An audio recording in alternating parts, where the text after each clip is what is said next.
Kann losgehen. Angeblich leben Designer ja in so einer Art Elfenbeinturm. Und kreative Lösungen, die kommen ganz spontan über Nacht.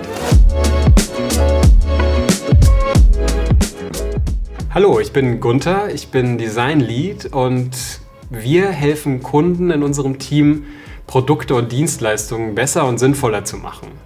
Stichwort ist dann Nutzungserfahrung oder Neudeutsch Experience. Naja, ich muss schon ehrlich sagen, ganz am Anfang habe ich mich oft wie ein kleiner Schuljunge gefühlt und verstand manchmal wirklich nur Bahnhof, wenn ich mit Kolleginnen und Kunden zusammensaß. Viele Themen sind halt neu und ich habe auch in Bereichen und Branchen gearbeitet, die ich vorher noch gar nicht kannte. Und oftmals hat mich das ein bisschen überfordert, aber immer hat es mich auch neugierig gemacht. Natürlich ist es auch toll, immer wieder etwas Neues zu lernen und nicht stehen zu bleiben. Und mit Erfahrung und Routine und mit den richtigen Werkzeugen, die man ja auch lernt und Methoden, da kann man Großes erreichen. Das geht am Ende vor allem im Team. Design ist ja überall um uns herum. Jedes Produkt und jeder Service sind gestaltet worden. Und ich finde, man merkt auch immer, ob da gute Designer am Werk waren. Und das merkt man daran, dass dann der Mensch im Mittelpunkt steht, der das Ganze nutzen soll. Und wir nennen das Human-Centered Design.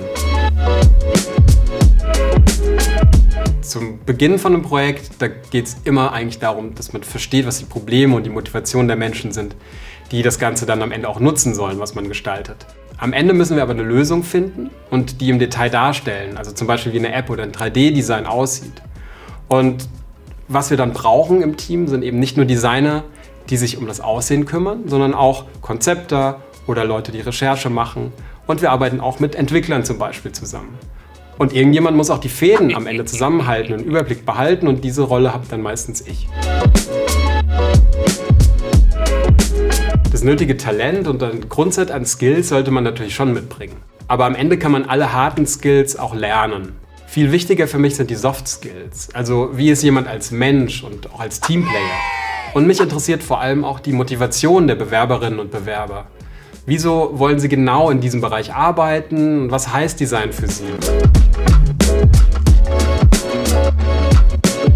Also mir haben 3 Eigenschaften ganz besonders geholfen. Einmal eine Neugier auf Neues, dann ein echtes Interesse für Menschen und was sie bewegt, denn nur dann kann man gute Lösungen für diese Menschen entwickeln. Und als drittes, man muss Geschichten erzählen können. Denn alles, was man designt, muss man ja auch vermitteln können. Was mir wirklich geholfen hat, war zum Beispiel Vereinssport seit frühester Kindheit. Das hat mir geholfen in Sachen Teamwork, Ziele, Ehrgeiz, aber auch beim Scheitern und wieder aufstehen. Nach dem Abitur habe ich eine Zeit lang mit behinderten Kindern gearbeitet in einer Schule und das hat mein Interesse an Menschen und deren Geschichten befeuert. Und außerdem liebe ich wirklich Bücher, Filme und Serien und die helfen mir dabei, auch Geschichten zu erzählen.